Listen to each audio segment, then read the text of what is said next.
Alô, meu nome é Gabriel e hoje eu vim contar pra vocês tudo que eu li em 2017 até hoje.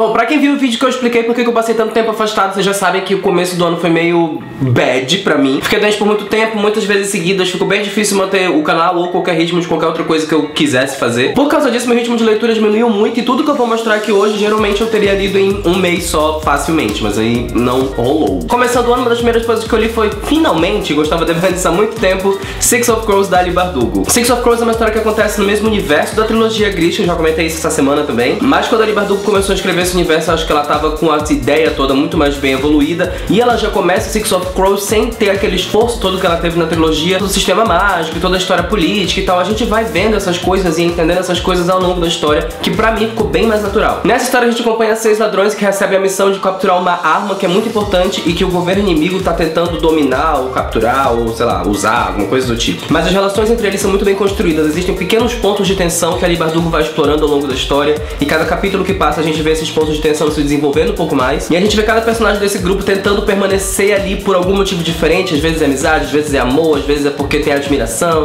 Depende muito. Isso faz com que a narrativa seja mais complexa, a maneira que a gente acompanha a história fica um pouco mais dinâmica, porque a gente tá sempre vendo o olhar de alguém diferente. E esse livro aqui tem menos de 500 páginas, mas eu acho que pelo menos 200 dessas páginas são dedicadas à noite mais importante, ao grande evento do livro. A gente vê esse evento se desenrolando e desenrolando e desenrolando e ficando mais complicado, ficando mais intrigante e ficando mais legal de acompanhar também. Os propósitos dos personagens são super bem definidos, as relações acontecem naturalmente, os eventos fazem sentido. É um livro bem legal e eu tava tendo problemas pra ele no começo, mas eu comecei a ler acompanhado do audiobook, que sinceramente, se eu não tivesse com o livro físico nas minhas mãos, teria me complicado muito mais, porque são muitas pessoas falando e cada pessoa faz a voz de todas as outras pessoas de uma maneira completamente diferente, em banana mais que ajuda. Mas deu certo porque eu tava lendo o livro, então eu sabia o que tava acontecendo. Como a minha leitura tava bem difícil, tava bem complicada, tava bem congelada, na verdade, eu fui ler meus quadrinhos e dessa vez eu escolhi Ninguém Vira Adulto de Verdade, da Sarah Anderson.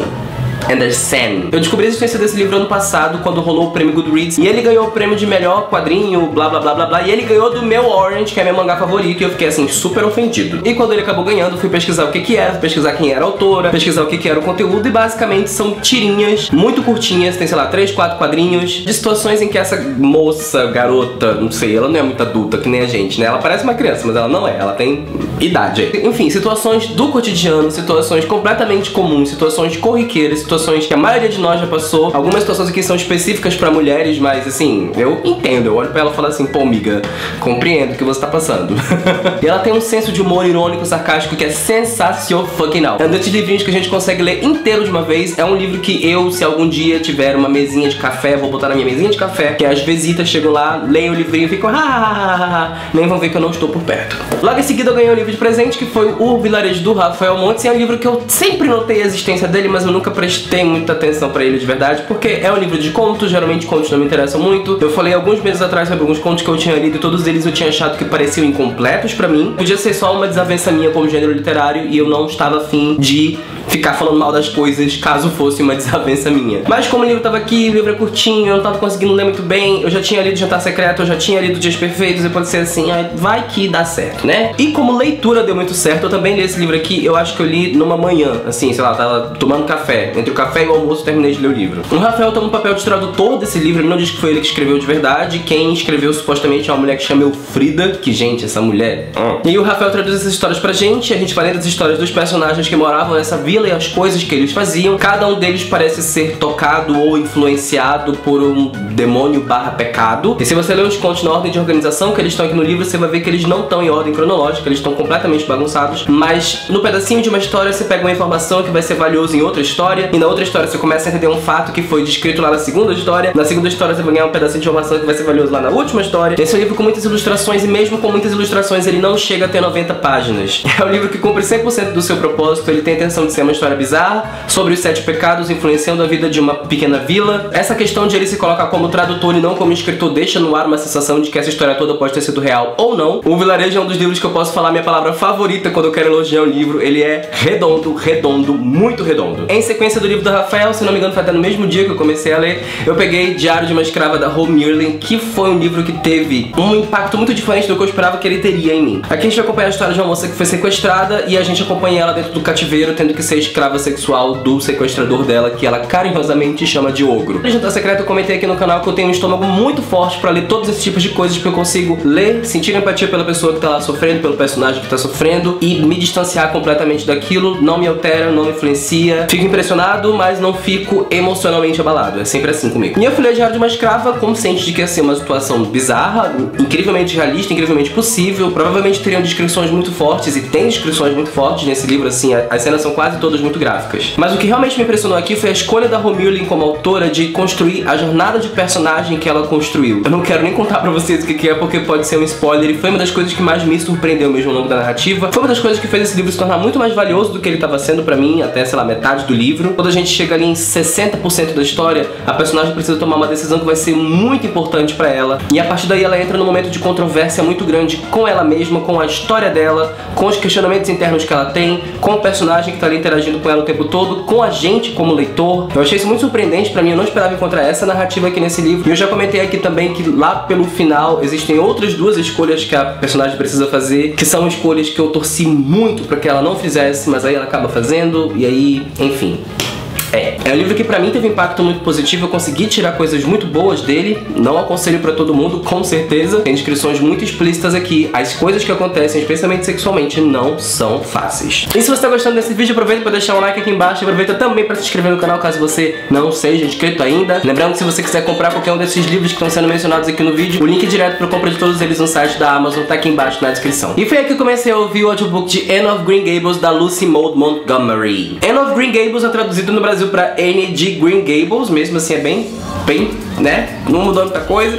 Porque o nome da protagonista é Anne e ela mora num lugar... Anne, né? Por falar Anne, o nome dela é Anne. E ela mora num lugar que chama Green Gables, então assim, você não pode mudar muita coisa. Basicamente a gente começa o livro quando um casal resolve adotar um garoto meio que pra trabalhar ali na casa, pra eles educarem, pra ser alguém que vai cuidar da propriedade caso algum dia eles morram. Mas quando esse cara vai lá na estação de trem pra buscar o garoto na verdade é uma garota e é a Anne que vai virar a Anne de Green Gables. E aí ela vai entrar nesse núcleo familiar e acho que como já tá um pouco previsível agora, ela vai bagunçar a coisa toda e tal, vai mudar tudo.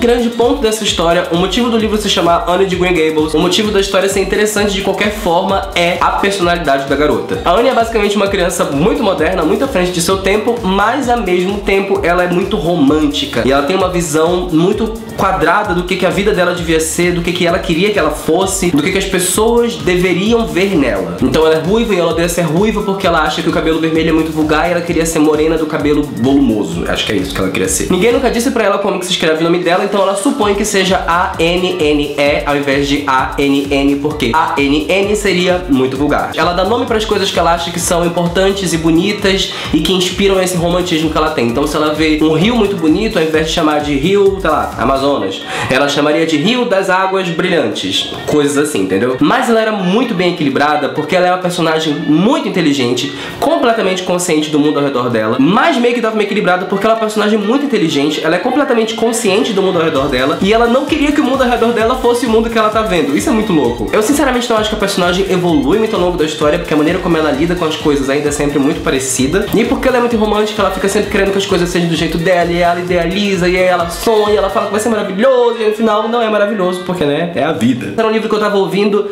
bem displicentemente, no caminho do trabalho, só ouvia lá as besteiras que ela ficava falando, as besteiras que ela fazia. Não sei se seria um livro muito popular hoje em dia, acho que ele é um pouco mais longo do que eu gostaria que ele fosse, mas foi uma história bem bacana. Enquanto eu tava lendo Anne of Green Gables no carro, eu também tava lendo Lucas e Nicholas na vida real. Esse livro foi escrito pelo Gabriel Splitz e foi lançado ano passado, e eu cheguei nessa história achando que ela seria bem... Tem um menino que ele é nerd, ele é magrinho, e aí todo mundo acha ele esquisito e todo mundo acha ele gayzinho. E aí tem outro menino que é musculoso e grandão e ninguém acha que ele é gayzinho. Essa sinopse. A história não é surpreendente, ela não é um negócio que vai abalar o seu mundo, que vai chacoalhar o seu coração. A não ser que você tenha, sei lá, 12, 13, 14 anos e esse seja o primeiro tipo de história que você entra em contato. Porque a história toda é um romance e você tá vendo o romance se formar. Eu sempre vou com a tentativa de olhar diretamente pra maneira como a história é construída, pra maneira como a história é desenvolvida e se eu considero plausível ou não aquilo pra dizer assim, ah, achei legal, valeu a pena. E gente, achei legal, valeu a pena.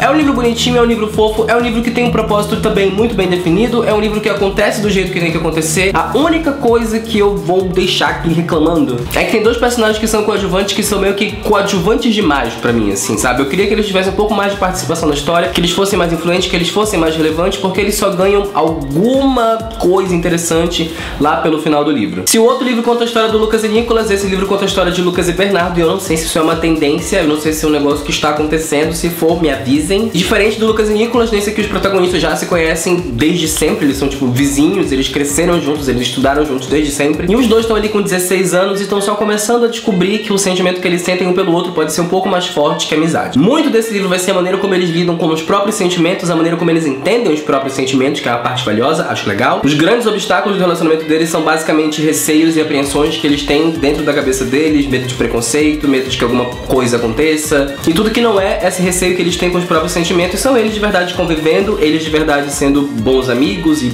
possíveis namorados, mas eu não consegui comprar a história. Eu achei que ela demorou muito tempo pra se desenvolver, eu achei que a escrita prolongou muito coisas que deviam ter sido resolvidas mais rapidamente. O ponto de clímax da história acontece muito lá pro final e o desenvolvimento parece que é muito apressado, mas talvez ele nem seja, porque se eu tivesse cortado, o ponto de clímax da história acontece muito próximo do final e parece que o desenvolvimento deles fica muito apressado e eu não sei se as coisas se esclarecem muito bem também, fica assim muito corrido, tudo é muito corrido no final. Se eles tivessem cortado um pouquinho do começo e dedicado um pouco mais de atenção ao final, eu teria achado o livro mais redondo, um livro mais certinho. Fico com uma impressão bem oscilante em relação a ele. É um livro bom, é um livro que pode fazer diferença para algumas pessoas. Pessoalmente, podia ter sido bem melhor pra mim. Eu tô muito atrasado com a minha meta de leitura, eu tô 6, 7 livros atrasado com a minha meta de leitura, eu preciso urgentemente voltar ao meu ritmo. E não se esqueçam que todos os vídeos de sexta-feira são sugestões que vocês fazem ao longo da semana. Não se esqueçam de deixar sugestões aqui embaixo nos comentários pra eu fazer. Se vocês quiserem conversar comigo, é só me adicionar nas redes sociais ou mandar alguma coisa pela caixa postal. Se vocês viram até aqui, muito obrigado. Meu nome é Gabriel Mar e esse vídeo acabou.